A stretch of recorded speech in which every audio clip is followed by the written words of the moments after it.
keep the big shoes. One set of girls and banner. Cause I done fed up, you done fed up, he done fed up, she done fed up, we done fed up. The people fed up, they hiding corruption inside the cup. Look how evil set up. The people fed up. Every picture you take and promise you make, everything you do is about clout. Then you come into me for I shake your hand, there's nothing to smile about. Corruption inside every sector, but when it comes to them they send you. Try investigate efficiency, right? Go talk to Baratans too. Cause I done fed up, you done fed up, he done fed up, she done fed up, we done fed up. The people fed up, you're hiding corruption inside the cup. Look how evil set up. The people fed up there and fabricate that. Unless you say who the person is, I can't comment on anonymous people. Okay, well, let's talk about specific individuals. What is your relationship with Mr. Su Jurong? Su? Oh, Su.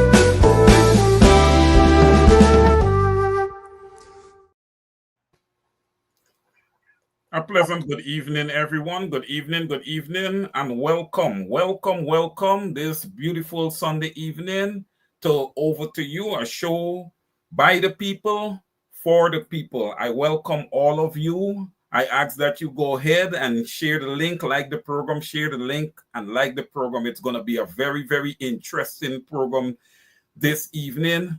With me this evening, my co-host will be Dr.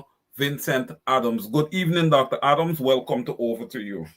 Good evening, Wayne, and welcome to our wonderful Sunday evening audience. And I'm sure that they prefer to listen to us rather than listening to the bunch of jokers that are in Linden right now. Just that fake party that is trying to make a fool out of the people of Linden. And hopefully the people of Linden will wake up and see that they're a bunch of fake, and they have no care for Linden whatsoever. So hopefully we're gonna be able to address that tonight. Yes, thank you so much, Dr. Adams, for that introduction. And yes, let's stay on task. Let's stay right in Linden, seeing that is where we kind of is starting. Let's stick in Linden for a bit and talk a little bit about Linden. Dr. Adams, and how you see the PPP is trying to penetrate Region 10. Yeah, it's and I will not stoop to the level of that bald head man. That you remember Babu Jan, what he said? To chase them out, meaning to chase out the opposition. Chase them out. Well, the opposition look like black people. To chase them out when they come into your village. I'm not going to stoop to that level to tell Lindeners to chase them out. We're better than that. We're a hospitable community, and we welcome folk. But let me address this Linden thing. And I challenge anybody, that same Jagdio or President Ali or anybody in that party, to name one transformational project that they have done in Linden for the past 28 years, because the 23 years, by the way, people ought to know that they have ruled for 28 out of the last 32 years. 28 years out of the last 32 years. So things don't happen overnight. What the heck have they done for Linden in 28 years? Not even the 4. But let's stay with the 4 where the money is. Because I've challenged Jagdio and them to debate to compare any 4 years that they want to compare to the 4 years of the APNU from 2015 to basically 29, because 1 year was COVID. But even any 5 years, let them pick their best 5 years in that 28 years and compare it to our 5 years. Apples and oranges. Don't come and try to compare because you've got a whole lot of money by the way, that you're wasting from oil and gas that the opposition never had. So here it is. Let me first of all, they can't show anything, any accomplishment whatsoever. But up to recently, in our people in Linden face, these people had on their list for Linden 126 candidates on their top up list. And guess what? Not a single one was from Linden. Let me repeat that. Not a single one is from Linden. On their geographic list, they had 4 names. And I want to know, we need to raise a question here to see if this was legal, whether GCOM should have accepted it. They have 4 names on their geographic list. One was Juan Edgil. I don't know since when Edgil is a Linden now. He has a Georgetown address. The other one was Todd, Minister Todd, with a Georgetown address. So they basically only had 2 names there from Linden. I thought I thought everybody's had to be from the region. They have, again, Juan Edgil, who I don't have any connection to Linden. I want him to prove since when he's a Lindener. And on top of that, he doesn't have a Linden address, but he is on that geographic list. But on the list of 126 candidates, not a single one, not a single Lindener is on 126 names. There's no, we had Forsyth. I know my friend who's been a Lindener a PPP person for ages, and we're still friends. I mean, I don't have any problem with that. That's his choice. We're still friends. But as I pass it, I pass to the Lindeners that here is this man who's spent all of his time as a PPP person in a Linden in a Apnew community, and you can't even find, put them on the list. Look, Odwin Rutherford, who was a member of Parliament for the AFC. Odwin went over to them, and Odwin name can't get in the list. Figueroa name can't get in the list. What happened? Go bite people from Linden? But again, they're using the Linden folks to do their flunky work and to show that black face, and but it's a fraud. Then that same minister Todd, if you recall, I think it was last year, Todd went and this is a man who was raised by the people in Linden. Minister Todd went and called Lindeners. He told them they were squatters. You remember when they had this issue with Venezuelans getting the contracts and the work? Mm-hmm. This man went and called his Lindeners squatters. They were lazy. Correct. The money that they wanted to do work was 3 times less than the Venezuelans. So he abandoned and betrayed his own Lindeners to take sides with the Venezuelans. So there's no love lost there. Then of course they shut down Wayne, and to our fellow Lindeners, they shut down the Linden Nursing School when the country needed nurses. They're building all kinds of hospitals now, complaining we don't have nurses. However, they only picked out Linden Hospital, the Linden Hospital School in order to shut it down. But here's the other part that I did not even know about until I found out recently. They threatened every one of those nurses that if they even applied to go to other nursing schools like Georgetown, they would be banished completely from ever becoming a nurse in Guyana again. I did not even know that second part. They went up there. They destroyed all of the sporting facilities. Linden now, you remember Linden used to produce, we always used to win the school athletics championship. We don't have anything going on now, no cricket, no football, no athletics champion, because they destroyed all their facilities. The Mackenzie Sports Club, without any input from the people or any ideas for them to participate in the planning, they took it over, they destroyed it, they dug it up. They're up to now, they can't finish it for years. It's sitting there. So I grew up, as you know, I played cricket for Guyana. And I grew up playing table tennis and football and everything. That's where we used to be at that Mackenzie Sports Club complex. The young people have no place to go. The track, the all-weather track on the Wisma side, that track, we handed it over to them when we were leaving. And until now, that track it cannot be completed. For 5 years, they've had it, plus we handed it over to them since 2020 when we left. It was partly completed. So they have no care for Linden whatsoever. And you know, they like to talk about this bridge. They were never in favor of that bridge. That bridge was put into place by the APNU AFC coalition. Okay, they never had that bridge nor that road to let them in their budget, in none of their budget. As a matter of fact, if you may recall, that road to let them, when they came into office, because it was being funded by the United Kingdom, yes. They wanted to divert that money to someplace else. I don't know, maybe quarantine or wherever they want. And the UK said, no, none of that. We're not going to play those games, or else we're going to take back that money. So they were forced to build that road. So now they're trying to take credit for that. The Linden Mackenzie Highway, the Linden Sioux Dyke Highway, to repair it, they never had that in their budget. We did. So all of this talk about, them loving Linden. Here's another thing. The Linden economic, I can't remember what the end is, but it was for small businesses. We, meaning the coalition, left them with $300 million. $300 million for small businesses to develop the community through small businesses. Not a dime. They never put the board together. They never did anything. So that money, so we never benefited from that money to develop Linden.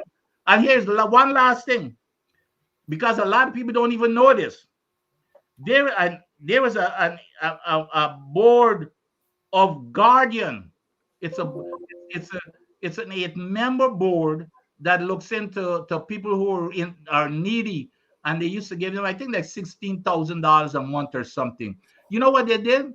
They went ahead and appointed the board, which is 8 members, and all 8 members are East Indians. All 8 members are East Indian in a community that is essentially black. And then when the black folks go in there, the poor folk, they're insulting them, telling them they should go get a job and all these type of things. So those are just some of the things to show that these people have no interest in Linden. So Linden, please don't let them fool you. This here is just because of it's election time. They want your vote. They do with all of their other PPP members. They're just using Linden. Don't let it happen. Well said, Dr. Adams, and thank you so much for those points. Those are some great points. I'm going to elaborate a little bit on a couple of them.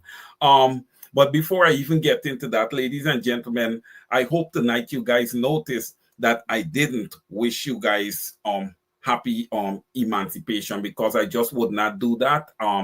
I believe, when we look at emancipation, I want to acknowledge it. I want to acknowledge what our foreparents would have done. But when I look at emancipation and I look at the African Guyanese and a lot of Africans around the world, I still believe that it is work in progress. Okay, we are not there just yet.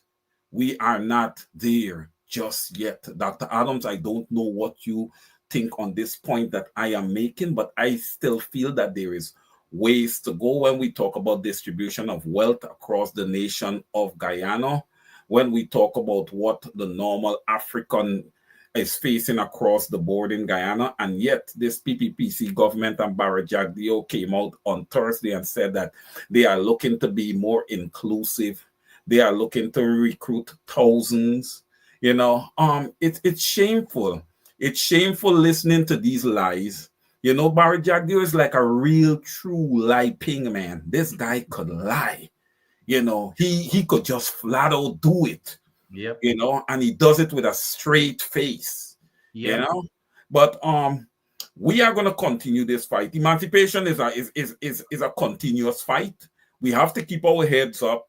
I believe that we're going to get there. We're getting close. But we need some more togetherness. We're still quite a bit divided here.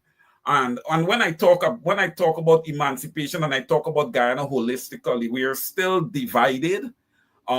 It's not just the PPP, ladies and gentlemen. You know I like to expand upon things. It's not just the PPP, but it's investors and people observing in the doing the observations in the country. It's people internationally who are trying to make money and all this. It's just a part of their strategic plan. You know, divide and conquer is a part of a business plan now. It's not just divide and conquer as we know it. It is part of the business structure now. Okay, and that is what's happening essentially in Guyana. And I can see it, a lot of us can see it, but I don't think that the members of the PPP is smart enough to see it. That if they are, they're seeing it, but the monies that are flowing into their account is so large. And you got to remember, there's a massive disconnect between the PPPC elites and the normal Guyanese man and woman on the ground. Like Dr. Adams would have spoke on with you, start calling Lindeners lazy, and that the Spanish is coming into Guyana and working for a fraction of what the normal African Guyanese would take. Well, look, here, the normal African Guyanese is forced to work with other people. Why? Because again, we come back to distribution of wealth, right? And how opportunities come about. We know that there wasn't equal opportunities across the board for all ethnic groups in Guyana. That is obvious. Okay, we had human rights organizations that come into Guyana and look at these type of things and see that there are imbalances there. Okay, so we're not just talking. We're not just talking. It is facts. And Dr. Adams, what you spoke about with the nursing school in Linden should have never closed down. Never. We're always going to need nurses because there's always retirees. You're building more health institutions as you seek to try to get the country more healthy. We're building health institutions, but I am not sure how equipped those institutions are. Since a young girl with asthma about a week ago, or maybe 3 weeks ago, would have died just because she couldn't get a tank with oxygen. Shameful. And we talking about improving healthcare? Come on. And these guys are asking for 5 more years. Synthetic track in Linden, incomplete. Linden have some of the best track athletes. Okay, and over the decades, they have been known to produce good footballers and very, very good track and field athletes. You're putting together a synthetic track. You have to have that completed within a year. Dr. Adams, I would have understand also that even in Georgetown, the National Sports Hall has been under construction now for maybe over 5 or over 7 years, and it's still incomplete. Yep. The incompetence is mind-boggling. But let me go back to emancipation because please. Very important. Obviously, we are all very thankful because of our history. We celebrate emancipation, but what has happened?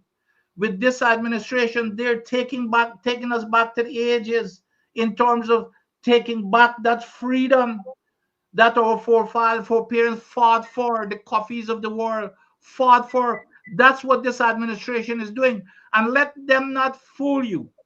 This administration is not about democracy. It's a dictatorship. You give them 5 more years. That's what we're going to end up in. I mean, the signs are clear. And this is not something that we're making up now. Throughout the history of the PPP, in their constitution, it had the communists. They were a communist party. It was only last year. Was it last year at their regional their conference, their national conference, that they were forced to let it appear as they've now become a democracy and they're the friends of the United States and they're in trouble with Venezuela. So they were forced to remove it. Let us not forget that Kemraj Ranjatan was expelled from the party for advocating to remove communism from that manifesto. Let us not forget that Priya Manichan went to the United States on the day of independence celebration, celebrating the United States, celebrating its independence anniversary in the house at the ambassador's residence in Georgetown, and cuts down the ambassador, cuts down the United States of America. Don't let us forget that. So don't let them try to fool you, Guyanese. We are heading back. We're going to be taking away your freedom. They've already started doing that. You can see it already. I mean, we becoming a police state under these folks. We're seeing it. They're just holding people. locking up hundreds of young black kids for nothing at all. So that's what, so we are fighting now for hopefully the second emancipation. And hopefully we're going to get there on the 4th of September with your help. So please, when you get out there on the 4th of September, you're not voting for yourself, you're voting for the emancipation, which we're losing daily under this government. So do not make the mistake of giving them another 5 years to pull back that freedom that our foreparents fought for. I mean, look, it's simple, Dr. Adams, what you would have just put in a nutshell there just now.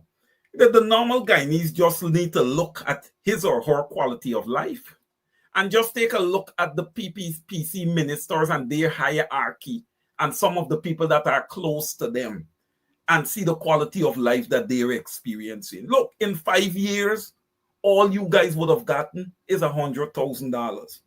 Look, I am going to just quickly dig into some of the plans that the APNU, AFC have for the people of Guyana, and I'm going to just tie that into poverty.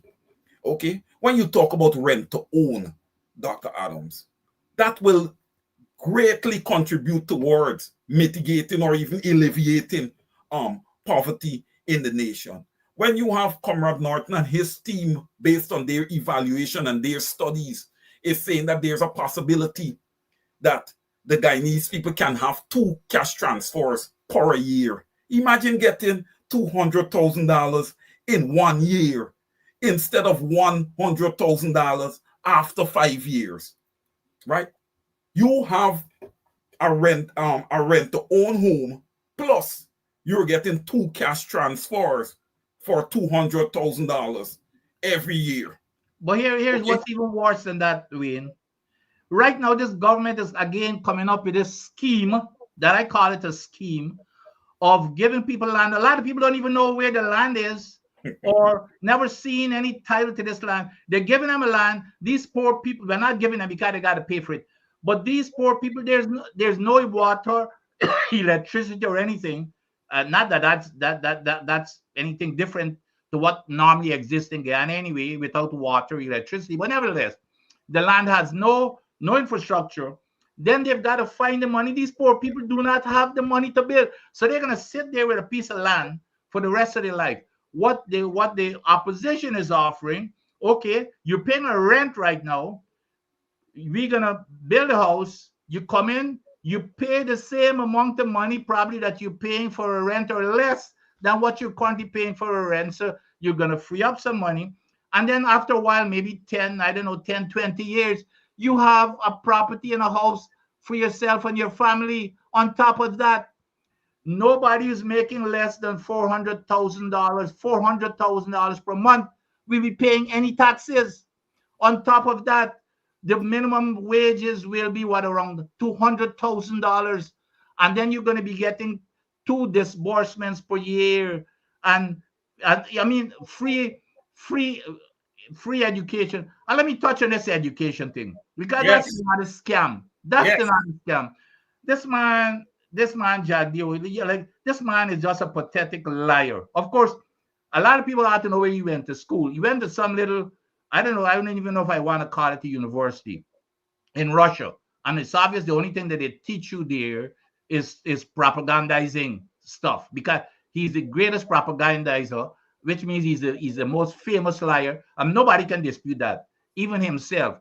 But here's a man, he's bragging every time he gets there, he and the others, that they're giving us free education. Well, let me, especially to the young people, and he's taking advantage of the fact that most of Guyana are below the age of 26. Half of the population of Guyana is below the age of 26. So you do not go back up to 1994 when they removed free education from kindergarten right to university. That was implemented in the 70s, I think 1976, by Forbes Barnum with the New Brand University. So anybody could have gone to UG or any place you want to go, high school, nursery. It was free from 76 to 94. When they got into office, they abolished free education. So now, and most of them, by the way, most of them benefited from it. And I wish that Ali could have benefited from it, because it's obvious that he didn't. But in 1994, they abolished free education, which means it's 30 years ago, 31 years ago. So where were they 31 years ago to reverse that decision, to make free education the thing for every Guyanese should benefit? And now they're coming before election and telling us that, guess what? We're implementing free education. The young people have to know, must know, and we need to keep telling them that we had free education, and then for almost 20 years, and they abolished it. And the other thing is, well, how are they going to compensate all of those thousands of young people who wanted to go to UG but couldn't go there because they couldn't afford it for those years that they were in power when they abolished it? People like myself, if I had come up during that period of time, it's a lucky thing that I came up before 1994. So I was able to get a free education at UG. So how are they going to compensate those people, that all of those thousands of people who they denied the free education? How are they going to make up for all of those thousands of people that would have had a free education, and it would have been a benefit now to the development of Guyana? So that's what we're dealing with here. So don't come to us with this, what we call a fireman syndrome. You go and you create a fire, and then you try to out it to get credit for it. That's what they're doing. They created this fire, and that's what they're doing now, to go out the fire, and then, we created free education. That is not. But Dr. Adams, and that's a great point. And when you look at it, right? So when you talk about abolishing free education at the university level for 3 decades, it was 30 years, 1994 to 2024. Okay, right? It's around 30 years, right? That they've abolished it for. Okay, and look, it could have been 26 years, because soon as they would have assumed power in 2020 with an oil-producing nation, they should have freed up the education right there and then.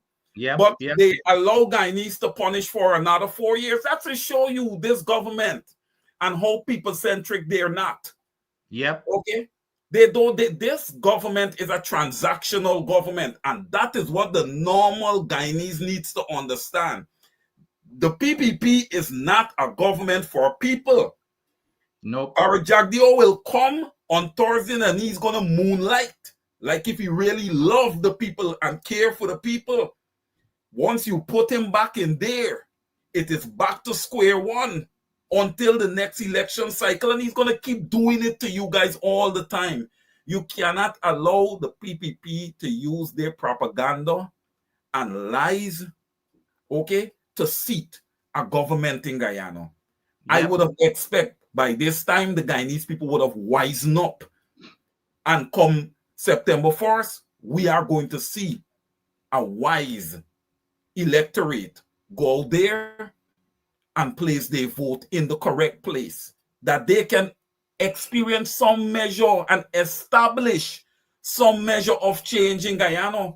You can't develop one ethnic group in Guyana and call that development. We have 6 ethnic groups in the nation. You have to develop all of them across the board. And I have said it before, until Guyana becomes an equitable nation for all 6 ethnic groups, the country will not move forward. Dr. Adams. Well, let me address something very important, going back to the people-centric program that is proposed by the opposition. Jagdio, in his own words, in 3 press conferences, because I just listened to all the press conferences. In 3 press conferences, you know what Jagdio said? Jagdio said the only thing that the opposition wants to do with all money is to feed the people. That's what he said. He said it in 3 separate times, in 3 different press conferences.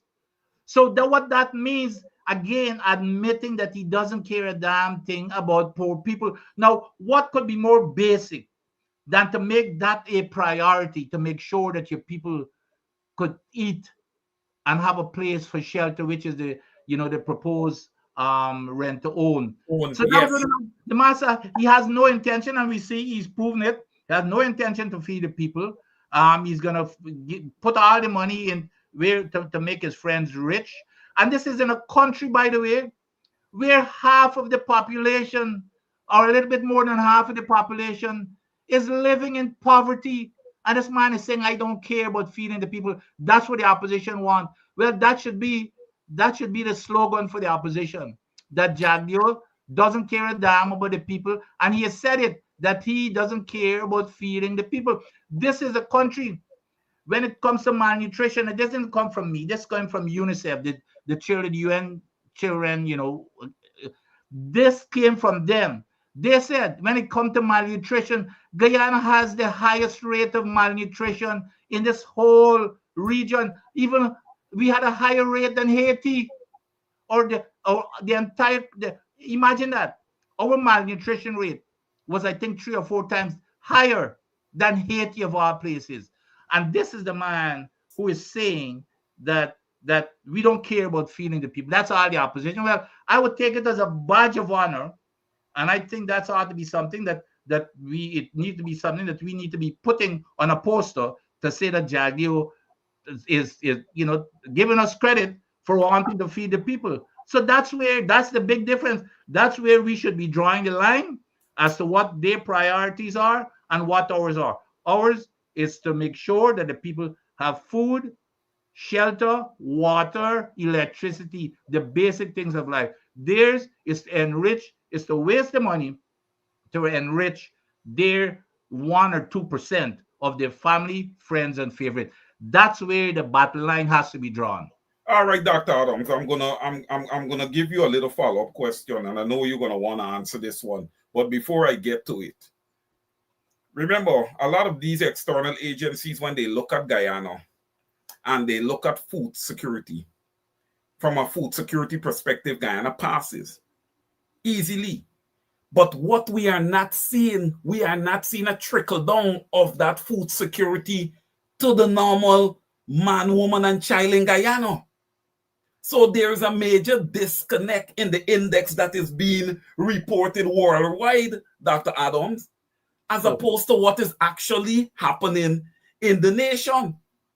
You're absolutely correct. And these studies, they look at the top, okay, what they're saying is we're producing enough food to feed the people. But where is that food is going? You know where most of that food is going? If you notice, and we welcome oil. No, everybody welcome oil. But we need to have, when you're planning for something like oil, you need to have a plan, how it's going to impact everything else.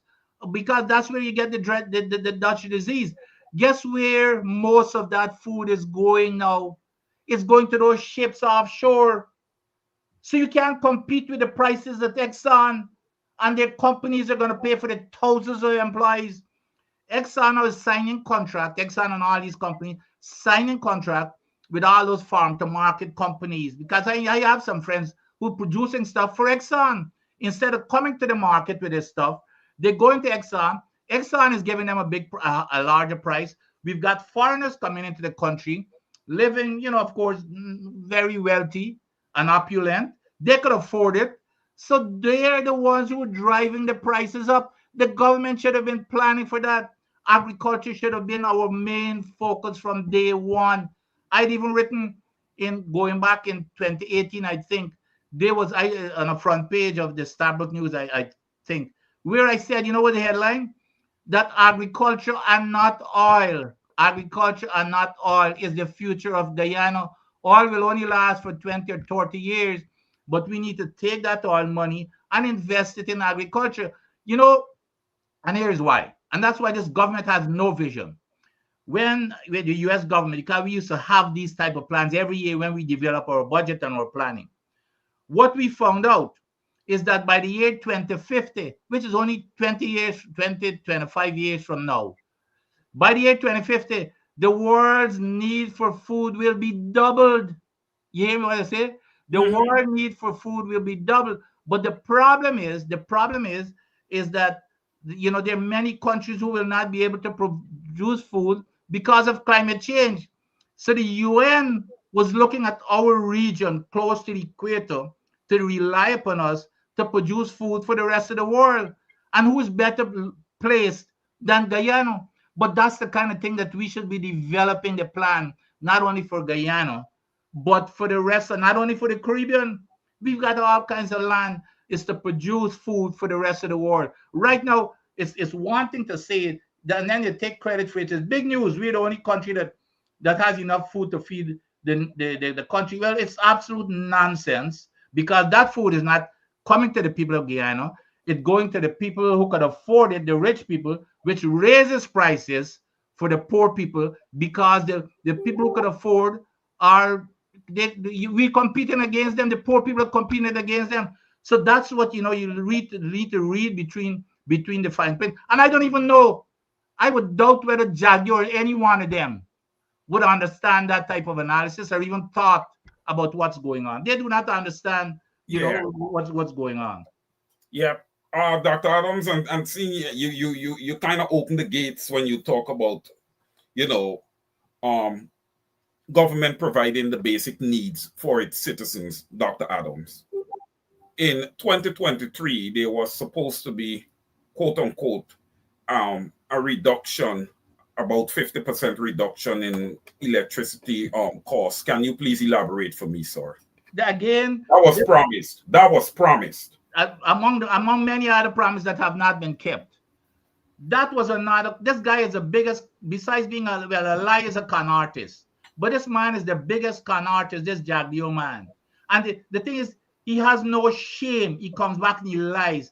Since 2023, I remember that this thing that I could go pull his thing from his press conferences. They promised by the end of December 2023, we will have had electricity, no blackouts whatsoever. We would have completed the gas to energy plan. But remember, there was no plan for it. You know what was his plan for that gas to energy? Because myself and others have written about it. His plan for that gas to energy, the biggest project we've ever seen in Guyana, by the way. It started out at about $700 million US. You know where it's at right now? Over $2 billion US. Triple it. The price has tripled. And guess what? Every couple of months, the target date is shifted. From 2023, remember what he said, but everybody knew that it wouldn't work because there was no plan. These guys just pulling stuff out of the seat of the pants and from wherever else without no plan. They in 2023 came and passed. Then you hear in March of 2024, then August of 2024, then December of 2024. Now we're hearing, I think, June of 2025, and then now that time has passed, and now it's a blank as to when we're gonna get this gas to energy and this reduction by half. Here, and even that is just fakery as far as that is concerned, because they've not shown the numbers. That's what you do in a feasibility study. There's no feasibility. As a matter of fact, the contractor has taken the government to court. So we've got a court case right now because the foundation was not suitable. All of that should have been done in a feasibility study. Yes. That's incompetence. But you're not going to go far to figure out how incompetent these people are. They cannot even put down a lantern post in Georgetown. But Dr. Adams, this whole gas to shore thing, to me, it seems to be a massive gate for corruption.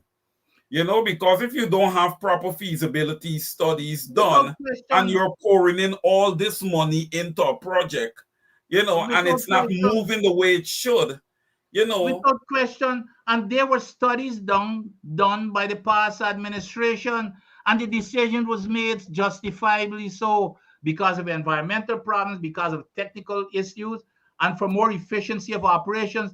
The project was supposed to be going, I can't remember the place, it's near close to Maikoni, that area. It would have been much better. They put it right in the heart of the Demerara, in the mouth of the Demerara River, where 90% of the commerce comes in. First of all, it's unsafe, and I had said that even when I was at the EPA, it's unsafe. That site came in, I think, number 10 in the ranking, in the middle of the most populated area and the most hazardous. If that plant blows up, and there's a high risk because you're dealing with pressurized gas, there is no, and you could imagine what it's going to do to the community. and then to get emergency access. There's no plan for any of this. That's what I'm saying. There's no plan. These guys, all they're doing whatever it is to enrich their family, because all those contractors that are involved here are their friends and family. I guarantee you go look and see who are involved. Even if they've got somebody that they're putting up front as owning the project, is the middleman. Go check, follow the money, and you'll see who is getting the hog of all this. While the people are suffering, there's still blackouts after bringing in two of these, whatever ships you want to call them. How much billions of dollars you're spending there? We still getting blackouts on a daily basis. We don't have any water. Could you imagine, Wayne, that I can't remember how many millions of dollars we just borrow to improve our water supply, and it's still orange. And it's still orange. But here, going back to 1973, I was in the first class of engineering graduates from the University of Ghana. 11 of us were trained by the United Nations Development Program to start the Ghana Water Authority. So we were the engineers who started the Ghana Water Authority and drill all the wells. I drill all the wells from the Demerara River going east, from the Demerara River going out of Babisa. All of those wells, we put water supply with all of the plants in place. We didn't have no water problems this is going back to the 70s, Wayne. And now, but what they did, they allowed everything to run down in their 30 years. So now all the facilities, the pipes are rusted.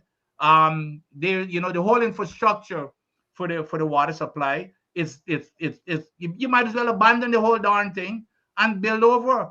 So that's what we're dealing with, because they're so darn incompetent and they're so corrupt. That's what's causing what's going on here. We cannot get basic things. If a government cannot supply the basic things, water, food, electricity, and healthcare, they do not deserve to be in government. And that's what we're suffering from now. We have none of those. Dr. Adams, I have a very straight question for you here. I recall going back to Ghana sometime between 2015 and 2020. Okay? And I didn't experience any blackouts. I remember going to Ghana in 2012, and I experienced quite a bit of blackouts. The coalition showed that they had this, electricity supply thing under control. Yep. I have a straight question for you here. Yes. Do we need to outsource this service, or can we handle this service ourselves, please? We prove that we can. Under Dave Patterson as the Minister of Infrastructure. Look, I was in Ghana. You forget I went to Ghana at the head of the EPA in 2019, in 2018. And I spent close to 2 years. And within that 2 years, we hardly had any blackouts. And when you get a blackouts, it's just for a couple hours, and you would see the guys, they would tell you exactly what they're doing. Not anything of the sort, and we didn't have all money. So it's not a case as if we can. We prove it without all money and without all these silly ships that they've got parked, and without them saying that these boards, these people are so lying. Now, when they brought the first set of ships, we still getting blackouts. You remember what they said? That some of the boards are flying and landing. And cutting the cables and all kind of thing. I mean, it's board cutting cable. It was that ridiculous. So that's what, without question, Wayne, we have proven it. Another case where you're speculating now. We've proven that we can do it without all money. So just imagine what we will do with all money. And again, we meaning the opposition, need to emphasize that line, draw that line between what would be our priority, which is to make sure that the nation is properly fed, everybody has affordable housing, good medical care, water, electricity. Those are the basic things. Compared to them and this infrastructure, putting 60% in infrastructure, and it's not even good infrastructure. Look at what happened with these biscuit roads. But you know what that does? People are making light of it, but it's not only incompetence. What that does, that keeps feeding their friends' pockets. Because corruption. It keeps feeding. Because Dr. Adams, when you build a road 3 months ago, or sometimes even a month ago, and it start breaking up, you are talking about rework again. You're talking about more money. Bringing back the friends, and of course they getting a cut. You know, like my good friend Kemra just talked about the 15%, that everybody gets a 15% cut. So that is what we need to draw that line, Wayne, that we need to define what people-centered priority means. We need to define it, not just use it as a slogan, but define it, which means that we guarantee food for the people, a good wage, a living wage, water supply, electricity, good medical care, and by the way, and a good police to take care of your security. And education. And a real free education, because it's none of this gold thing. Because we ain't hearing nothing but the big scam. You know what happened to that scam or the scandal, where all of that money that went into gold that the government of Ghana paid for, where there were fictitious universities or universities that said, here, I don't know what they're talking about. I never had anybody registered, even though they said on our books that we had paid these universities millions of dollars. So where did that go? And my understanding is that the guy who ran it, the Nigerian guy, he was the guy who's supposed to have given Ali his so-called doctorate. But Dr. Adams, don't forget, I am not putting down Nigeria here, but Nigeria is very synonymous with corruption, though, you know. Oil. That's where it came from. Oil. It came from oil. Right. It came from oil. Yep. Here, but you know the other thing that I need to address here too, some other fundamentals, that what is going on if we get another 5 years, and they were already beginning to show. Do you recall? Minister Mustafa went to Barakaro and hijacked the school at Barakaro, dressed those little kids, 5, 6, 7, 8-year-old kids, dressed them in the red PPP uniform in the school during school hours, took pictures with them, put it all over social media. The poor kids are standing there and they're confused and don't understand what the hell was going on. They didn't want to be there. Now, that is brainwashing of our people. You remember, I get back to this guy where he was trained. They're brainwashing of our young people. Why don't they take that to their children's school? Why they bring it to these young black kids? Why don't let them take all this stuff, their red paraphernalia, let them take it to their children's school and don their kids in those red paraphernalia? How could you imagine, Wayne? Could you imagine if the opposition, for example, APNU AFC, would go to their highfalutin schools and hijack it and dress out those little kids in green and yellow? Could you imagine what would happen in this country? All right, Dr. Adams, yes, I could imagine. And what I could imagine, the opposition would never do it.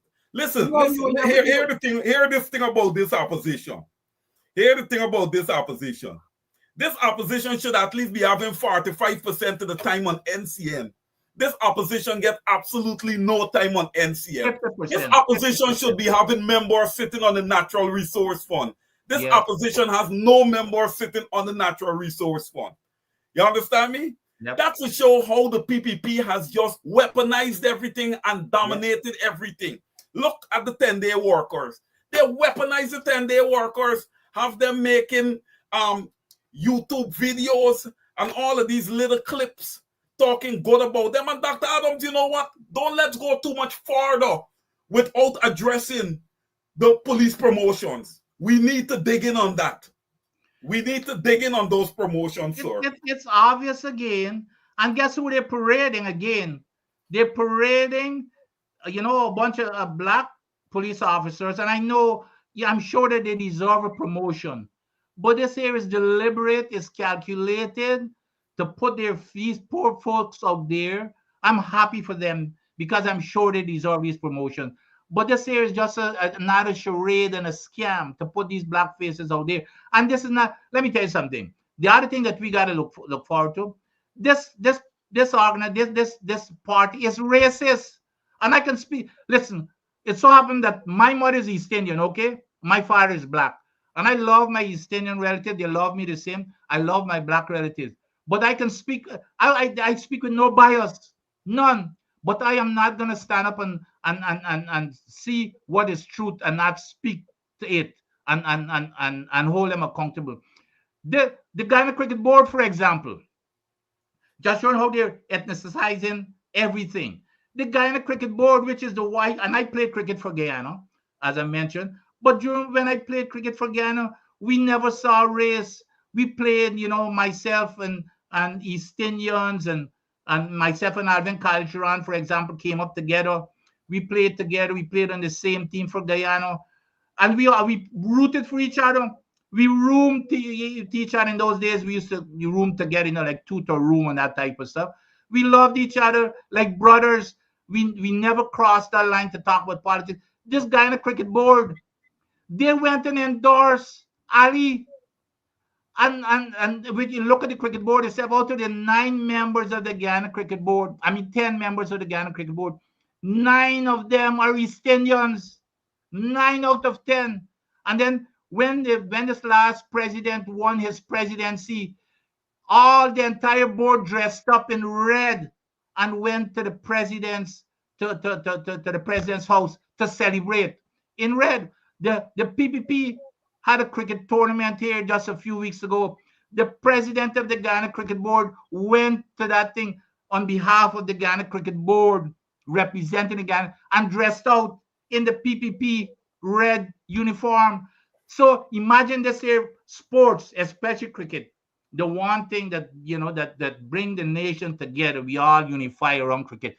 They have made it so divisive and racist now. And that's exactly, remember what they're doing with the little kids that I just told you about, Caro. I remember I told you about the 8 members of that board in Linden. All 8 members that they appointed are East Indians in a black community. Yeah, but Dr. Adams, you also have to look at the build-up of the ERC also. Look at the ERC, right? Absolutely. And then, Dr. Adams, look, one of my good friends, Carlisle, he just posted here, Dr. Adams, and we can't forget this. Carlisle says, look at the removal of Dr. Vincent Adams from the EPA when you want to talk about the most experienced professional we have in oil and gas in Guyana, removed from the EPA. Why? Yeah. You want to remove from the EPA, Dr. Adams, because you know why you was removed. Oh, absolutely. And you know what? And then they went to the UN Human Rights Commission. Gail Teixeira went to the UN Human Rights Commission and the people at the UN Human Rights Commission asked, I think it was held in Switzerland last year, asked the question, what was the criteria? Here you have probably the best qualified person you could find in any part of the world to run your EPA. Why was he removed? You know what the woman said? That I was responsible for the production sharing agreement with Exxon, and I basically hid this signing bonus, which is about $18 million US. And I was not even around. I was working for the US government at the time, at the highest level of the US government, with the highest national security clearance. So I could have been charged for treason. As a matter of fact, this woman was putting me in that jeopardy. When I went to Guyana, that contract was signed 2 years and 3 months before I even arrived in Guyana. And this woman went and lied on behalf of the government that I basically was part of that contract. I oversaw that contract that everybody criticized, and I was part of hiding that $18 million. That's what this government did, which was deliberate, and they're going to be held accountable. Right, which was deliberate, yes, which is what they're doing with Keith Lowenfield and the other individuals at GCOM by persecuting them and pushing out a trial that is not even making too much sense because there's no evidence. They're not coming up with any evidence. But you know, Dr. Adams, what kills me is that these individuals that are persecuted, they never sue the state, man. They never sue the state. But here, I want to touch on something quick. I want to answer a quick question. Then I'm going into a whole different area. But Jack Dio said on Thursday that the PPP is a party that focuses on keeping its word to the people, making the people concerns its priority. You show me where that was done. You tell me that, Adam. How much time do we have? No, we have time. We have time because we're going until 9:30. Because we could spend the rest of the night here. Oh well, no, just give a short summary, please. This man is such a blatant liar. As a matter of fact, let me make it even more indicting than this. This man says, by his own words, and we need to judge him by his words. He said that what people should be voting for is for who kept their promises and for who are competent. That's what he said, and who people can trust. Well, let me go through some things here. And his number one thing that he always talks about is renegotiation of this oil contract. And he said in their manifesto, this man said they never had it in their manifesto. Well, Wayne and Guyana, let me tell you, it's plain English language in the manifesto. He said that we will renegotiate the contract. This man is on video, donned in his red uniform, shouting from the rooftop in Parliament. As a matter of fact, he said that the people of Guyana ought to be sad every time a well is discovered because the government, which was the PNC government, they has sold out the patrimony of this nation. We will renegotiate this contract. Ali, when he got into office, in an interview with critics, said, we will renegotiate the contract. And when they got in, and by the way, the contract says at Article 32, it says that it's allowed for renegotiation. All you do, you got to inform Exxon that you want to This man is such a coward. The man is even afraid to write Exxon a letter to say, we want you to help us. You know, we would like to He's even afraid to even ask Exxon. Now, if he's afraid of Exxon, what do we think that this is the kind of person that we want to protect us from Mudaro? He's afraid of Exxon. How is he going to stand up to Mudaro if he can't even ask Exxon? At least he could cover himself by sending a letter saying, we would like to renegotiate. The man is even scared of that. And he's denying, even though they're on video. And that is why I'm saying, folks, this guy is a trained communist. He was trained in Russia, that school, Lumumba. That's all he does. Because the man wants us to believe. Never heard of that school. The man do not want us to believe what we see. Because here he is on video shouting from the rooftop that he will renegotiate. And then he's saying that he never said that. Even though it's played, just because he claimed he never said that he's giving Venezuela passage to the Atlantic. He claimed he never said that. Which was essentially treasonous against the Guyanese people. It never crossed the floor of Parliament. It was never voted on. Where does one man get the latitude to make such a decision on behalf of a country? But my point is, Wayne, the man is claiming that he never said anything of the sort. The man says the NRF. Here's what he said. He promised civil society will play a central role to monitor and hold accountable everything, all the spending in the natural resource fund, which is the money from the oil. Yet he refused the opposition being on the NRF board. You remember Granger had put together a 22 membership board that covered every aspect, every demographic of society, old, young, middle-aged, women, name them, academic, name them. When they got into office, they abandoned that 22-member board. And then they said, well, we're going to have a 5-member board. However, we're going to give the opposition 2 members.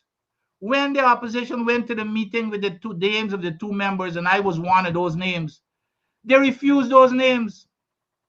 And so what they did, they have appointed all 5 members of the NRF board. They're all PPP appointees. So that is why we're spending like wild sailors. All the money that goes into the NRF, there is no oversight whatsoever. So those are, they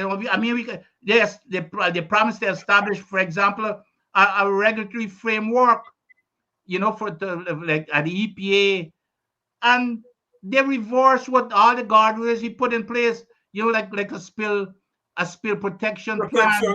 Yes. Or parent company agreement, yes. That went into place when I was at EPA. When we called and told Exxon, you will not produce a barrel of oil unless we get a guarantee that if we get a spill, you will cover it, not the company that you put in place. Because what they did, they put a subsidiary with no assets, and that subsidiary is signing off to anything. So I told him, I said, no, that game is not going to play here. You, Exxon, the big boy, you have to give us a guarantee that you will cover it. They signed off it, and as soon as I left and as soon as they took office, they canceled that, and that's why you had the lawsuit. And you remember what Judge Kissoon said, how they were submissive and subservient to Exxon. And these guys have fought tooth and nail through an appeal that decision. But guess what they did? They know that they would have lost if they went to the CCJ. So guess what they did? They passed a law in Parliament to cancel that decision by Judge Kissoon. So we have no coverage, folks. If we get a spill, and it's not if, it's when we get a spill, it could run Guyana bankrupt. Because you know what the spill in the Gulf of Mexico cost us, Wayne? $145 billion US. Keeping in mind, Dr. Adams, if we do experience a large-scale oil spill in Guyana, it affects Venezuela, Trinidad, it could go to Barbados. The whole Caribbean is done. The first country that's going to get wiped out is Trinidad. The whole coast is gone. But guess who's going to get wiped out too? If you want to give Maduro an excuse. Maduro, yes. The whole coast of Venezuela is going to get wiped out. So that's what we're dealing with. Dealing with sheer incompetence. You remember? But Dr. Adams, the more active wells that we have that is active, the risk increases for an oil spill. That's the reason we should have those protections in place. Well, on top of that, Wayne, here's the other thing that they reverse that we put in place, that there shall be no flaring of the produced gas.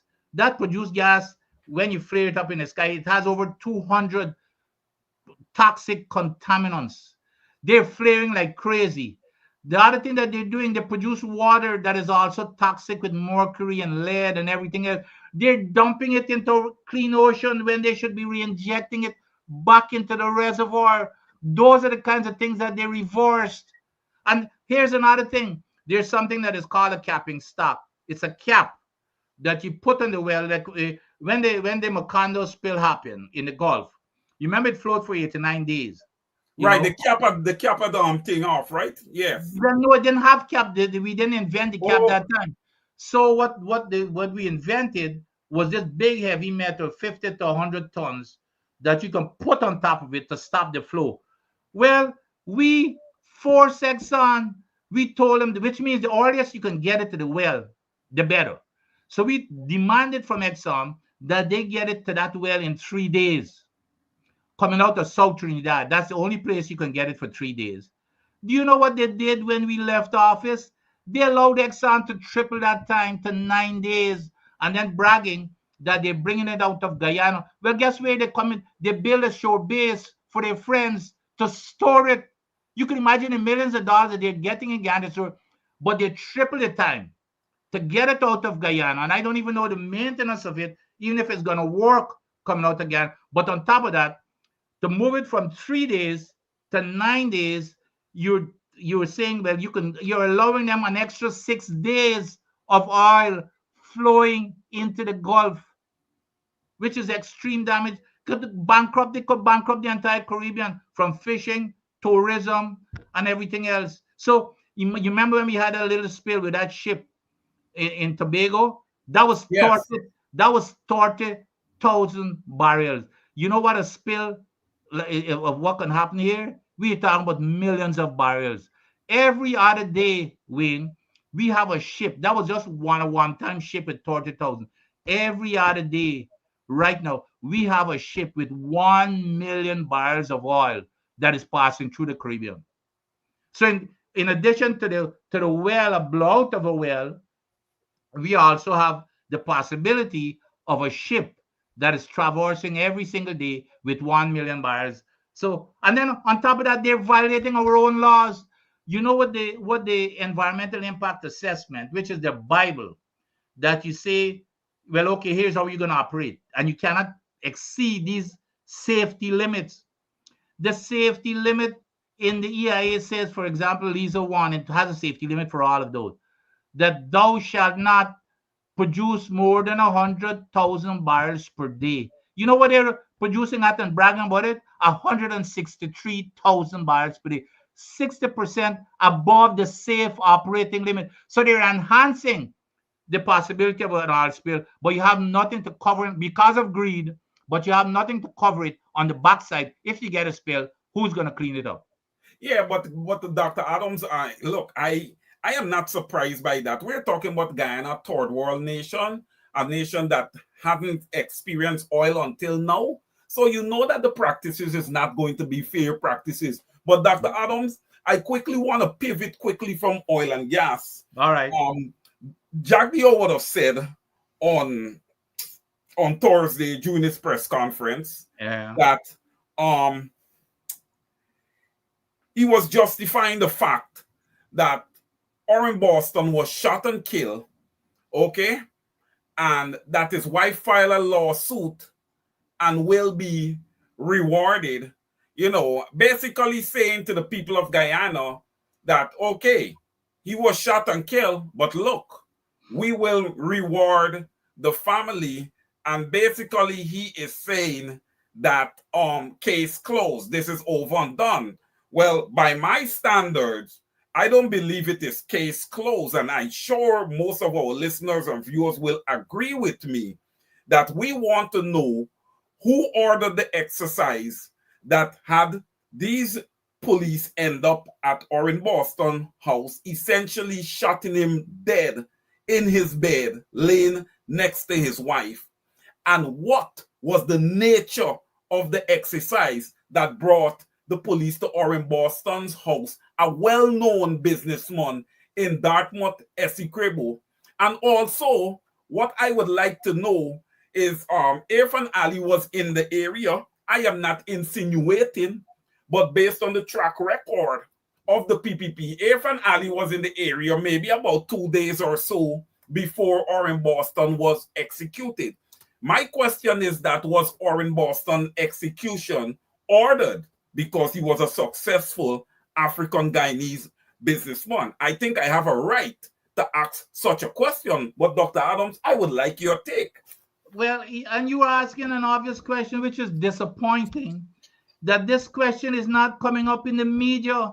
I do not understand why the media is not pressing this government to say who this man did not wake up this, and it is especially it's a team of officers that went in there. It wasn't the police officer who's charged. He didn't just wake up one night and say, I'm going to go kill Orrin Boston. He went there on a mission. The question is who directed that mission and why? I don't care whether they directed to go kill Orrin Boston or not. Who directed the mission? Then there's a consequence that somebody needs to be held accountable. Why isn't that question being pursued as to who directed that mission? If the man and a crew, he's not just, people are not just going to follow him. And why is he the only one who's charged? We're not hearing the details of this thing as to how many people went there, who directed it and why. But it's the same thing. There's no accountability. They kill, look at those 20 Amerindian children. They killed them. You know, those kids died and then they paid them off. So now this whole thing about next to nothing though, Dr. Adams. I know, or next to nothing, but the point is there should not even be no transactional thing about people's life. Look at Forgenet and Peters. Fortunately, look, I think it was in today's papers. Fortunately, mom is crying out that the government has just abandoned, or this boy has died and left kids. They have not Yes. received a Yes. penny to maintain these kids. They have not. And Ali went up to Linden and charade at the Watuko house saying, "This day will not be forgotten. We're going to take care of you." Nothing. They said the same thing with our young. The Henry boys, he said that no stone will be left unturned. Look, absolutely. these guys are perpetual liars. And that's what the is kind of happening? promises. Those are the What is promises. happening, Dr. Adams, is that there is so much atrocities against the people of Guyana. It is so much, it's so much of a build-up. You understand me? That people forget. People forget. Hence the reason I want to take the last 15 minutes of this program, and we will delve in a little bit into extrajudicial killings in Guyana that continues to plague the country, because Peter Headley was being transferred to the police station for some infraction that they said he had, and then all of a sudden he ended up shot and dead. Shot and dead, and you don't hear nothing from it. Look, when we talk about extrajudicial killings, the PPP stands out.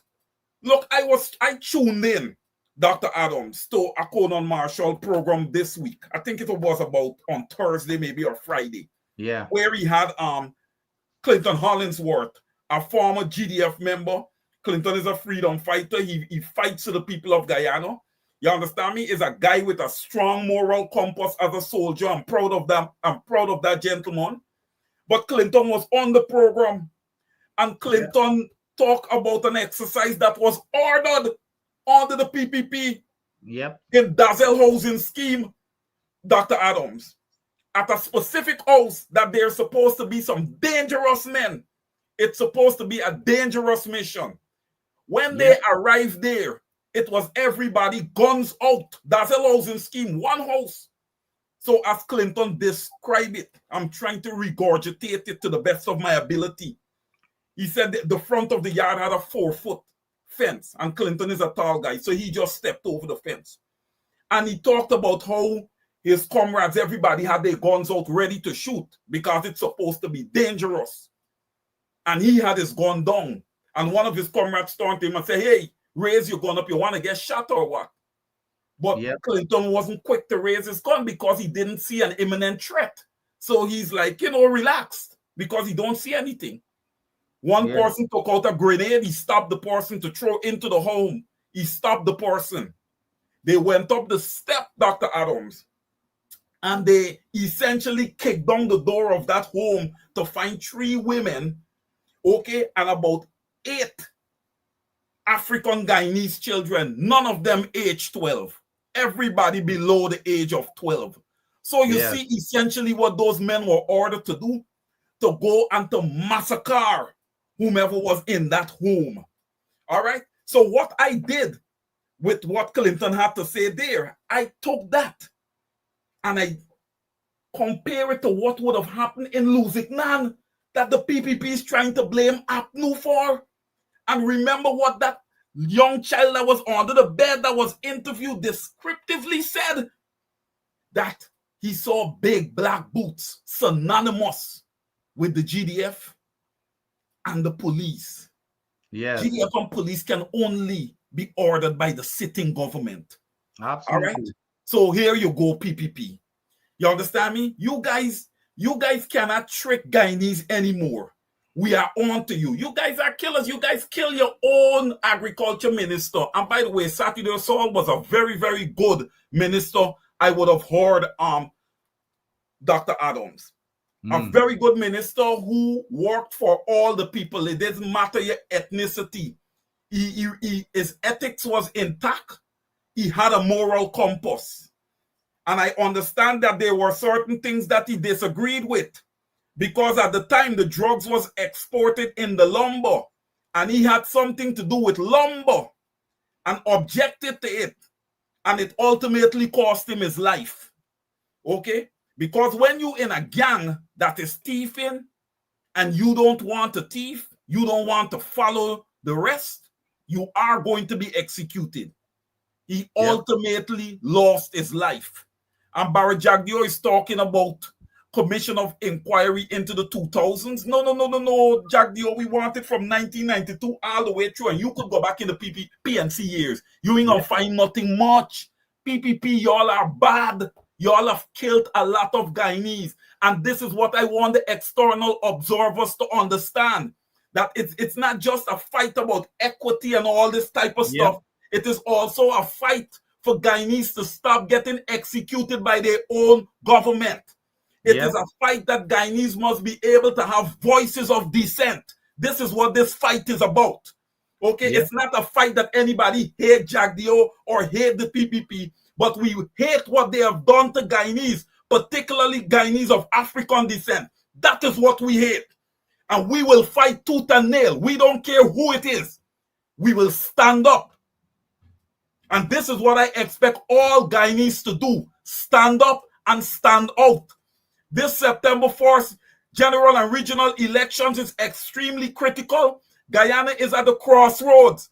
Don't worry with the PPP elites that was dancing up and going on in Linden when they had 400 buses to bus people into Linden, because they would have taken out $57.7 billion out of the treasury before they paroled parliament for exactly this, election purposes. The PPP is allowed to run rogue through Guyana. So no observer cannot come and decide that he or she or them or whatever group wants to disenfranchise the Guyanese people of their democratic right. It is time that we see some change in Guyana. It is time for some measure of prosperity, Dr. Adams. Well, it shows again why this election is so important. And I want to go back to what I talked about in terms of our second emancipation. Because what's being removed from us right now is our freedom. There's no question. And what is going to happen? If you think it's bad now, what you're talking about, the police state that we will have in place after September 1, if these people go back into office, is like nothing that you've ever seen before. Because you know why? Now they have the resources to do whatever they want to do. We've seen signs of it. You know, the killing, just the transparent shooting of Fojane and Peters and others in Linden, and you know, look at Adriano, killing with no accountability. And if you saw, it's election now that they're even going slow right now, as far as I'm concerned. You can imagine what's going to happen after September 1 if they get in. You know, the only defense I've all heard from Jagdeo about this extrajudicial killings, it's the only defense I've heard. He's arguing whether it's 4,000 or 1,000 or 400. I don't care if it's one. Right, it was done. He's admitting one thing, that it happened. Yeah, but the man, up to now, he hasn't denied. All he's saying was, this person said 4,000, this person said 1,000. Well, but you never, he's never denied. His argument is not 4,000. It's probably, I don't know, 1,000. That's his argument that I've heard. So, folks, again, this here comes down to what we are going to experience in our future. The consequence of this election. It's the most consequential elections, and I'm much older than you, Wayne, and I've seen every single election since we became independent. And I can tell you without reservation that this here will be the most consequential elections ever. And again, don't let this man fool you that he's for democracy. All of his deeds have shown otherwise. This man was trained in this Lubumba University. All he was trained in his communist ways. He's just trying to con the United States government into letting them believe that somehow he's a friend of them. But he's already proven. It's only last year he was forced to remove communism from their constitution. They kicked out Comrade Ramjitan because Comrade Ramjitan was advocating for it, and Priya Manichan went to the ambassador's residence on Independence Day of all days. She was invited there as a courtesy, and that woman cost down the United States and the ambassador for their policies. Well, Dr. Adams, you got to remember this, that Jagdeo allegedly has a lot of accounts in communist China. Look, I am not saying that Guyana should not have any deals with China, but I'm saying, why is it that that all these deals go through Vice President Barry Jagdeo? And look, Dr. Adams, I just like to be fair. Okay? We talk about these OFAC sanctions, Dr. Adams. I am disappointed in a way. And you might want to say, Wayne, why are you disappointed? Because I don't understand how it is that you're handing out sanctions in Guyana and certain people are exempt, man. Right? It worries me. It worries me deeply. And I want Guyanese to start thinking, man. All right, there is a lot of collusion that is happening. Look, Guyana right now, when the world looks in at Guyana, they are looking into a money pit. And everybody wants in. Okay? Everybody wants in. But you see, this in is not benefiting the normal man and woman in Guyana. It is benefiting the elites of the PPP. And these people are satisfied with that. They are satisfied with that, and they're using their propaganda machine, Dr. Adams, to get the point over to the people and fool the people, deceive the people. Guyanese, how many times do you guys have to be deceived by one man? How many times are you going to allow yourself to be deceived by one man? Remember, this is a man. This is a human being just like you. This is not a God. This is not a God. Bow to no man. I bow to no man. I kiss nobody ring. I don't believe in kings and queens. I don't believe in that, period. Don't come and tell me anybody's a queen and king and all that stuff. I don't believe in that. We are all human beings. Okay? We are all human beings. But you know, here, and I totally agree with you, I'm all for fairness. Here, the OFAC sanctions, Mohammed has been penalized. But what happened with Mayor Thomas? Mayor Thomas is still, as far as I know, collecting salaries from the government. That's a financial transaction with the government. Why isn't the government sanctioned? Because the definition, and every week you hear it from Jagdeo, that the people who are getting sanctioned are the people who have some kind of a financial transaction with Mohammed. Well, he and the government of Guyana has a financial transaction with May Thomas. As a matter of fact, if you read the fine print on the OFAC thing, it says any funds associated with whatever the language is. But to me, the government meets that definition of a financial transaction with somebody who has been sanctioned. Why is the government and why is the media not pursuing that line of questioning? But Dr. Adams, the other thing is that it was as clear as day. That interview with Vice News and Barry Jagdeo caught with his hands in the cookie jar. That is more than grounds for sanctions. Absolutely. That is more than grounds for an holistic investigation of Barry Jagdeo and his history and possible sanctions. Where are those going? Because what? What? Because people are benefiting from Barry Jagdeo because he has his thumb on the nation Guyana. That is a money pit. That is where I ask each individual Guyanese, remember this, that oil that is being pumped from that ground, it's being pumped from your ground. It belongs to you. You live on that land mass. It belongs to you just as anybody else that lives in that nation, including Jagdeo.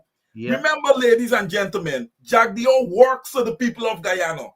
Jagdeo is not the people of Guyana's boss. Okay? He works for you. Yep. But I'll tell you this. All right? You need a new employee. You need new employees. There's one thing I can't stand.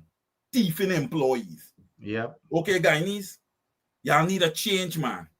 Let's see what an inclusive coalition government can do for 5 years in oil-rich Guyana.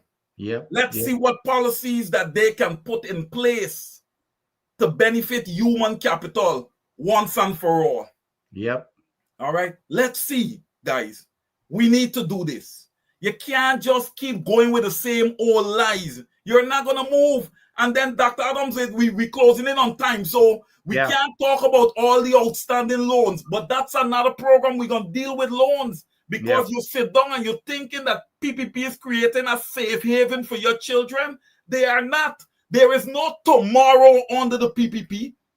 Barra Jagdeo is taking everything today. Yep. He's over 60 years old.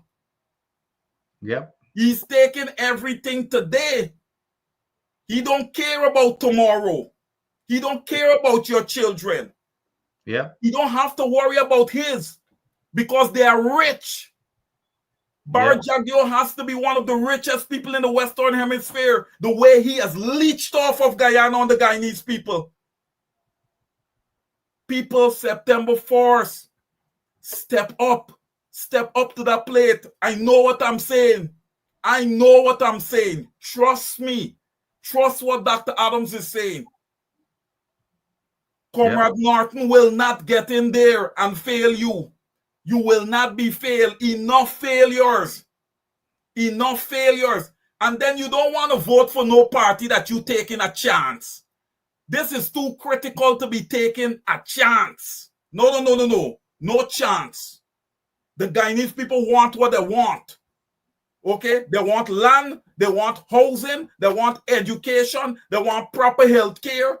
And they want their cash distributions. No grant. No grant, Barra Jagdeo. Grant. You ain't giving nothing to the Guyanese people. You giving to them what belongs to them. You guys just act like if you go in your pocket and giving them something. You ain't giving them anything. Dr. Adams. Yeah, let me, again, and of course, like I said, we need to draw the line as to what the opposition priority is versus Jagdeo. But the other major area that we need to focus on in terms of a comparison between Aubrey Norton from APNU and Orphanali and Barra Jagdeo, because Jagdeo is really the man behind the PPP. Aubrey Norton has been in politics for over 50 years. As a matter of fact, Aubrey Norton and I grew up in Christiansborg, so I know him growing up as a little boy and everything. Aubrey Norton has been in politics for over 50 years as a YSM boy. Came up outstanding. His name has never been called in any corrupt practice for 50 years. None. No, there's no sue attached to him. Aubrey grew up, living a modest lifestyle. His father, we were all in Christiansborg. We didn't have much. His father had a little cake shop that he ran. Aubrey came through the ranks within the PNC, and here he is today as leader of the party. And Aubrey has always challenged Barra Jagdeo and Orphanali to let them put all of their assets on the table, side by side, and their income. Barra Jagdeo has never, and Alina has never accepted that offer. Aubrey keep telling them, I will put all of my assets besides yours and all of my income that I accomplished throughout my lifetime versus yours, and see if our assets match our income. That's what I want to hear. As a matter of fact, the media should be challenging Barra Jagdeo and Orphanali to have a debate with the opposition. They wouldn't want to do that because they would be exposed. They get there on their platform and where there's nobody to question them in real time, and they fool people. So people need to know that one is people focus to take care of your basic needs: water, electricity, healthcare, food for yourself, and housing. The other side is to enrich the families, and Jagdeo has said that he's admitted that he's not interested in feeding the people, and he's saying that's all the PNC wants to do. The other part is the corruption. We have no doubts that this government is probably the most corrupt of any country. Matter of fact, not only are we saying that in the international rankings, we are ranked when it comes to corruption way down the totem pole in terms of corruption. So those are the kinds of things that the people, if we want to move forward and we want to be a real free country that is emancipated, vote September 1 for the opposition. You know, Dr. Adams, I have always been calling, since I've been on programs, I have been calling to have legislation passed across the floor in Parliament that should have every high-level parliamentarian, high-level government official comprehensively audited every 2 years, you know, to check their capital, you know, check their income against, you know, because I don't believe that you should be holding government office and directly participating in day-to-day operations of any personal business. That's just my belief. It's a conflict of interest, and you know, it can really make you do some things that are ethically imbalanced, or let's say incorrect. And my brother let's see, my brother Ian Bino, is it? Yeah, Ian Bino. I know you've been on my programs a few times. I don't know how much you've known me. I'm not angry. I'm emphatical. Okay? When we talk about families and brothers like Courtney Cromwell, Wing, Ronald Waddle, Donald Allison, Peter Headley, or in Boston, Quindon Bacchus, and I could keep calling names that have been executed. Shaka Blair, under this government. Shaka Blair wasn't just executed by the government. His family was threatened. They had to relocate out of Guyana. You know, that story's a little more than is out there with Shaka Blair. You know, just to let you guys know. So Ian Bino, I am not angry, brother. I just care about people. Okay, I have a deep love for people, and I care for them. I don't want to see anybody being executed. By the way, Dr. Adams, this week there was the funeral for Desiree Hyman Jacobs, the entrepreneur from Moko that was executed. I don't know if they were able to capture anyone that would have executed her as yet. But you know, when you have a police commissioner in Guyana that doesn't even come out and do a press conference, you know, and the PPP is there campaigning in Linden and asking for 5 more years, you know, it is funny to see how, you know, non-compliant this entire government, even the Guyana police force, is. But yet they ask the Guyanese people for 5 more years. So Guyanese, you know, it's upon you, because I cannot be that non-compliant and would ask an intelligent people for 5 more years. That means that the PPP is looking at you guys as dunces. Literally looking at the Guyanese people, Dr. Adams, as dunces. Yeah. Because if you could be so non-compliant, you know, and you're asking people for 5 more years, it's quite interesting to look at that. Also, Dr. Adams, we have that young lady that was buried today also. The young lady that was shot by that stray bullet from that young 18-year-old gang member, okay, and killed. She was buried today.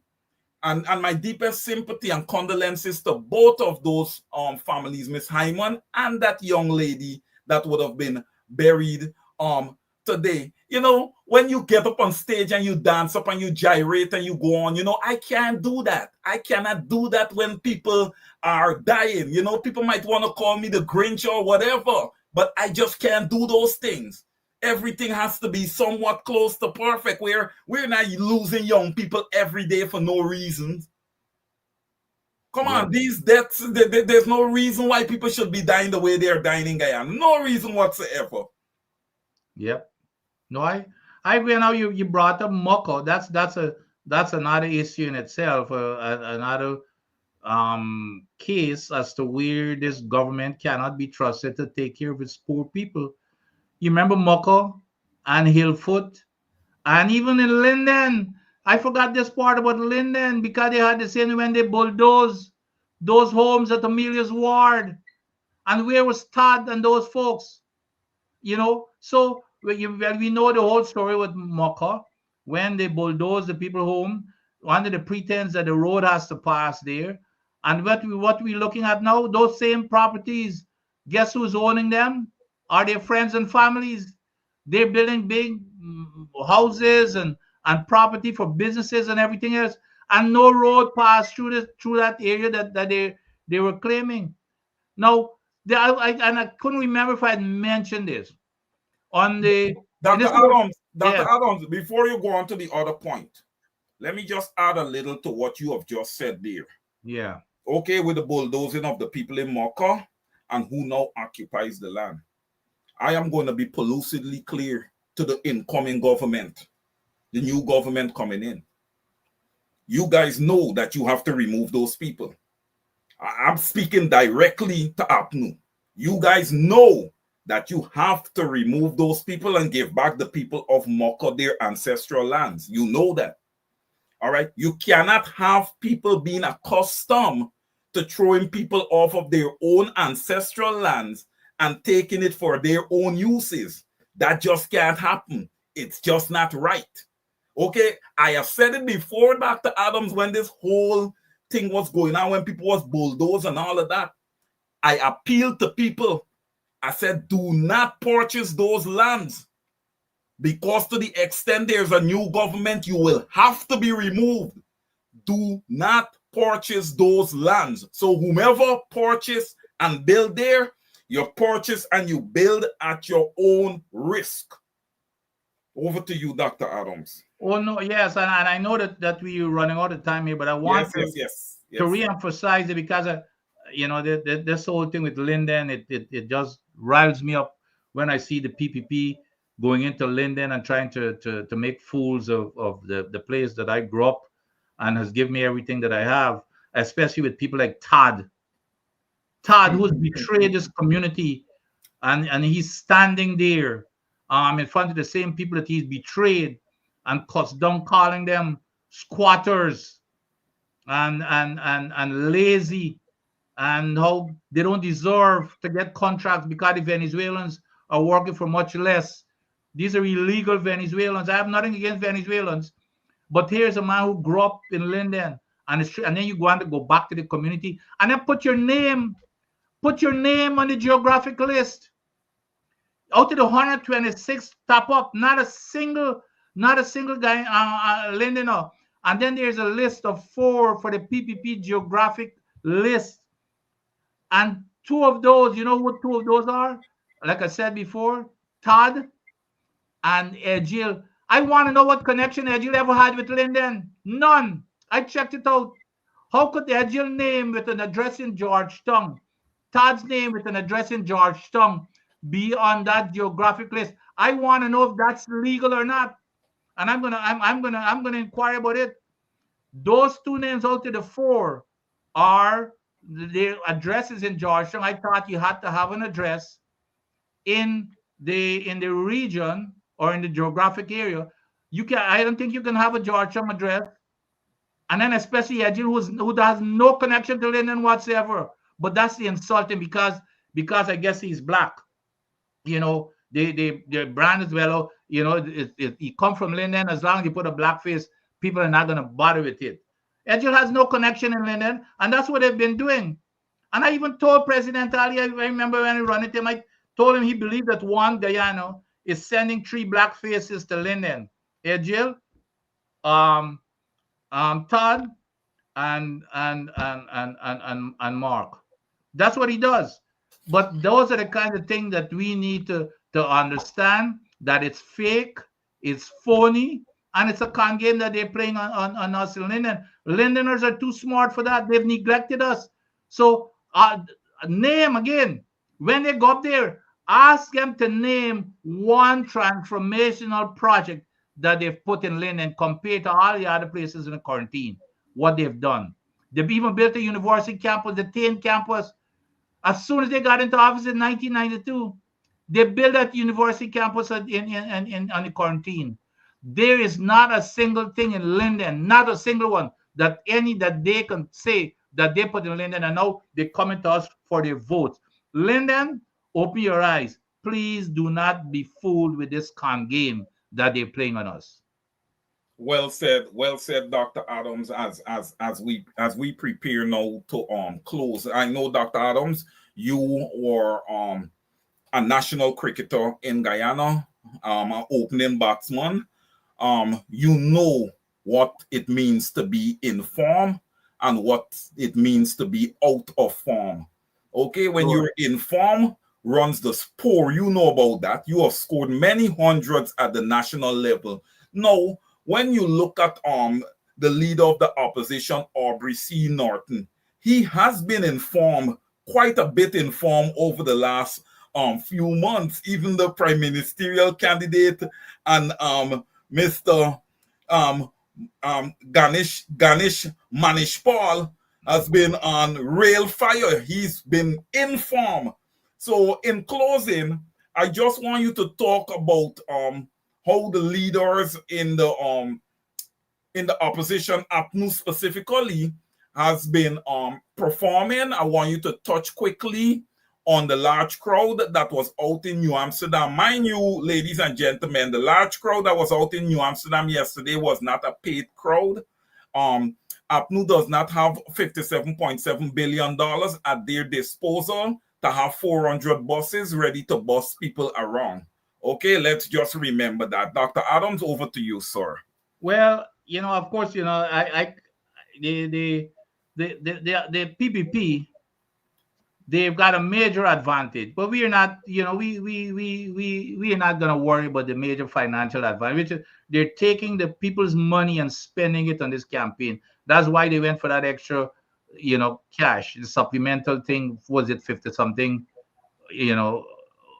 was it 50 something million or something? Remember recently yes, 57.7 million. It's right. 57.7 million or 57.7 billion. I can't remember. Yes. But anyway, so that's what they're using. However, and I tell people, Aubrey, I grew up with Aubrey in the alleys of Christianborg, and we were always at a disadvantage.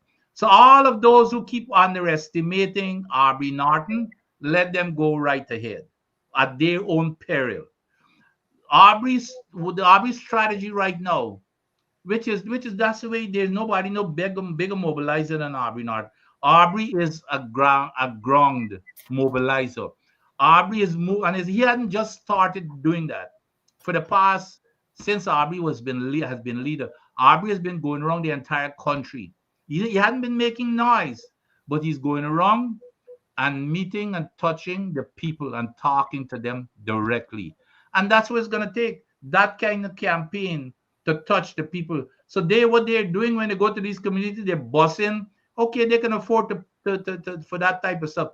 But what is going to happen in this election, there is going to be an underground upswell, because most of the people do not like, even the PPP supporters do not like them, but they're afraid to come out and say that they're supporting the opposition party. And I believe that's what we're going to see come September 1.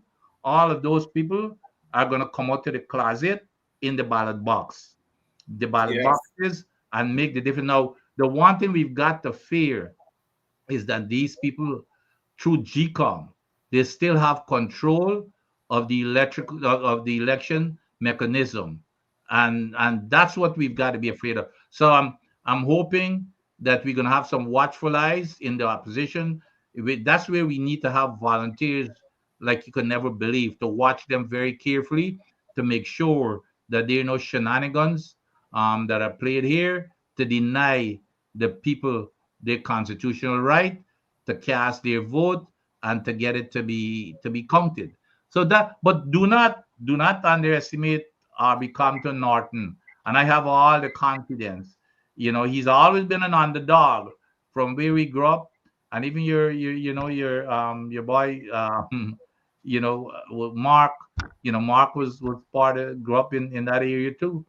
So whenever you're an underdog, you've got to work harder. And that's what Aubrey, his entire life, is that he had to work harder to prove himself. And that's what he's done. And he will end up being the next president of Guyana. Well said, Dr. Adams. Profoundly said.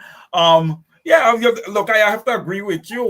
Aubrey Norton would be a president that would be more in touch with the people. He's not a rich, wealthy man, so he's going to understand the plight of the normal man. And that's how he came. That's who he is. That has been his life.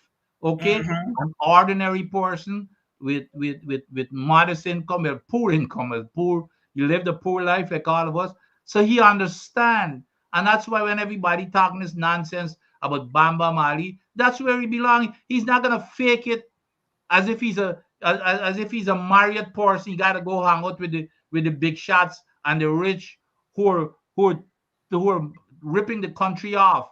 He's gonna stay with his ordinary people, with the cake shop, the corner shops, and that type of stuff. That's where most of the people are, the poor people, and that's the distinction between where he is as leader of the opposition and where they are, with their big fat, living the big fat happy lifestyle, such as Jagdeo and the rest of them. Well. In closing, I want to say this. I am happy with what I see with APNO. The other small parties, I am still pleased with them. They're trying, they're working still. Forward Guyana, they're doing their thing. The other small parties are doing their thing. But when you look at the diversification of all these parties, it has a beautiful balance. It's not that it has to have a balance, because a lot of times we are of this belief, seeing that Guyana has been so polarized as an ethnic, nation with a lot of ethnic issues. It has been polarized that way. It's not about how your party aligns from an ethnic perspective per se. A lot of people want to believe that that is so important. I believe what is important is how the party executes in government on behalf of the people. That's the most important thing. Don't worry about the ethnicity of who's at the top and who is this. Everybody has a job to do for the Guyanese people. Everybody is public servants. That needs to be understood. We need to get out of this race voting and, we need to keep this person here and that person there. Think about the issues. Okay? Think about all the injustices that was meted out to Guyanese over the first 23 years and over this last 5 years. As we go to the ballot boxes, let's think about that. Let's think about us as Guyanese living in an oil-producing nation, and all we would have received after 5 years is $100,000, what is called a cash grant. When the people asked Jagdeo at the point, are you going to be giving more money? He said he don't know. We have to see. You will see that one man is controlling whether you get $1 or not. It is one man that is controlling that. But not cutting you in. This cash, even if you call it a cash grant, he was always against it. You remember? He said it was going to cause inflation and all that. You remember he was against it? Yes. And you remember the incompetence in them, even from day one. They changed from 200,000 to 100,000. It was sheer confusion. They never had any plans. It's just because the election was approaching that they were forced by the opposition to even give a cash grant. So this cash grant thing, we should not give them any credit for it. Even it's our own money, it's the people money, but they should not even give them any credit for disbursing this money. Sorry. I agree. No, no, Dr. Adams, you're right. It is the people. Well, you see, when Jagdeo comes on Thursdays and he talked, Dr. Adams, he just said, we give you this money. Yeah. We allocated these money so that the people can have it. We. Okay, but I want to touch quickly on what Ashley H. have to say here. Yes, but those other parties are problematic. As Mr. Jordan, I am figuring that this is the Honorable former Minister of Finance, Winston Jordan, says, Winston Jordan is saying you cannot divide a minority and obtain a majority. This, Dr. Adams, what Comrade Winston Jordan have said here, it is absolutely correct, 100% correct. You cannot divide an opposition and really hope to gain a majority. That's why, look, Dr. Adams, we are at the end of a program, but I don't want to get into this, because sometimes when I get into this, I want to believe that certain individuals who are paid to divide and conquer, ladies and gentlemen. Divide and conquer is no joke. In order to divide and conquer, money has to pass. It's not like in the past, money has to pass now. So let's don't even go into that, because we're going to head down a bumpy road tonight. Go ahead, Dr. Adams. No, it is what it is. We all fought for a coalition the ideal thing was which I was hoping that all of the opposition parties would have come together, joined hands together, and come as one opposition. It didn't work out that way. So we are where we are. You've got this new party win that a lot of people never accounted for, and we're gonna see how it how it pans out. But in the meantime, we got to plan with what we have and do the very best. And I believe um, at at best for the PPP is, well, you know, after that, what's going to happen? What's going to happen? The one thing that I believe will be guaranteed, which will be a positive, not where we would, but at the minimum, what we're going to gain out of this is the PPP will not get the majority. I strongly do believe that with the entrance of Win.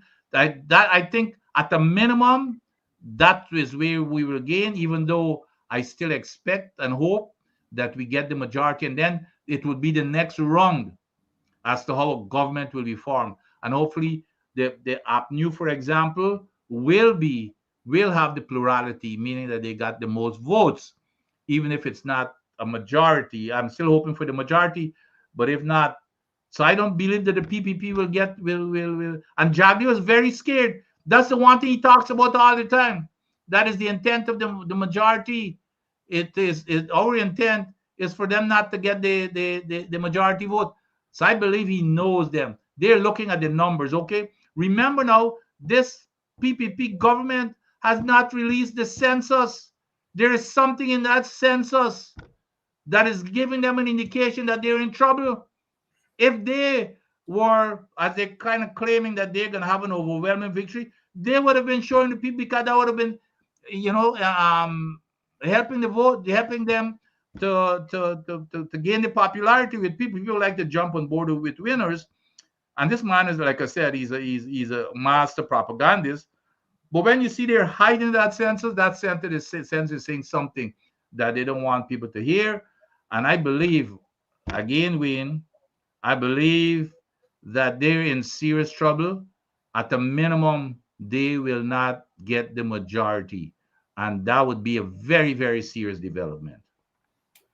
No, Ashley H, you're on fire tonight. That's the issue. Unfortunately, many Black Guyanese are gravitating to Win, even though their leader, the Win leader, is equally complicit in stealing from Guyanese and killing their brothers and sisters. I am not going to argue with that statement. I'm not going there. No, but the PPP is also complicit in that in May Thomas. May Thomas was a staunch. She is still, the taxpayers, as far as I know, the taxpayers are still paying her salary, and the government should be sanctioned for it because that's a financial transaction with her. So the government is still is complicit with her, as far as I'm concerned. I'm not defending Mohammed. I am not defending Mohammed. But what I'm saying is, what goes for one should go for all. Everybody should have fair treatment. All right, Dr. Adams, here's a tough question for you. What is the chances that Win is a PPPC subsidiary? I am not gonna, I don't want to judge. I could just go by what I know. Yes, I know.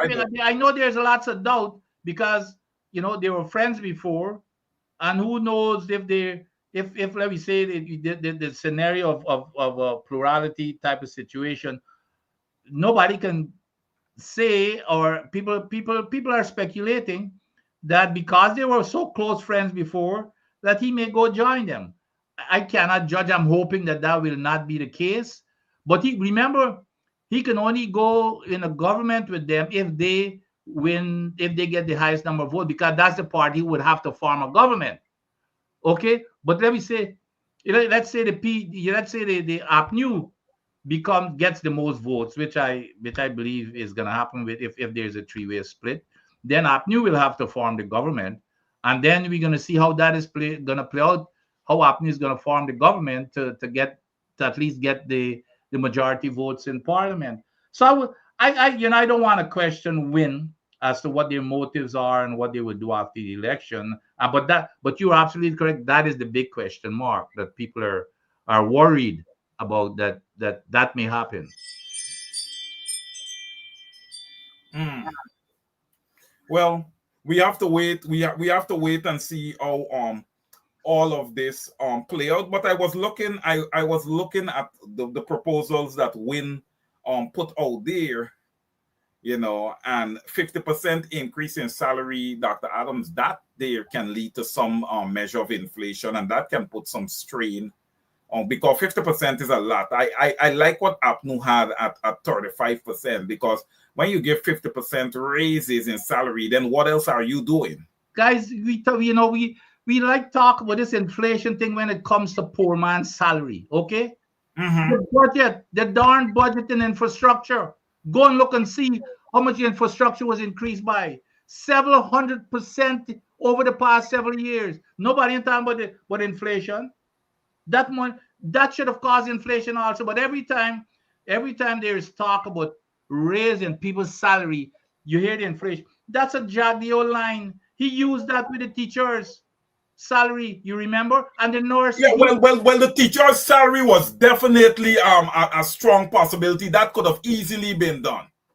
That could have been easily done. What do you think is going to be 50%? The ordinary man is getting. They're not. What's the minimum wage? Well, wait, Dr. Adams. We got to close. But when we talk about 50%, remember this. When they give 50%, April at least going to want 50% too. No. No. The opposition is saying no. The opposition saying that the people at the higher scale will not be getting the same pay raise as the people at the lower scale. That's in the manifesto of the opposition. All right, Dr. Adams. Thank you so much, Dr. Adams. Thank you so much, ladies and gentlemen, for joining tonight. Thank you very, very much. Dr. Adams, again, thank you, and I hope to have you again before the September 1st regional and general elections. Ladies and gentlemen, until next weekend, it's over to you. Good night. Good night, everyone. Good night, listeners. Good night, Wayne. Oh, Jesus Christ, if cost of living double, I don't know what happened. A pound of sugar is $300 already. Flour, everything gone up. Everything just raising. You gotta get about $40,000 for buy good ration. You gotta get 3 man now. A weekend man, a monthly man, and a fortnight man.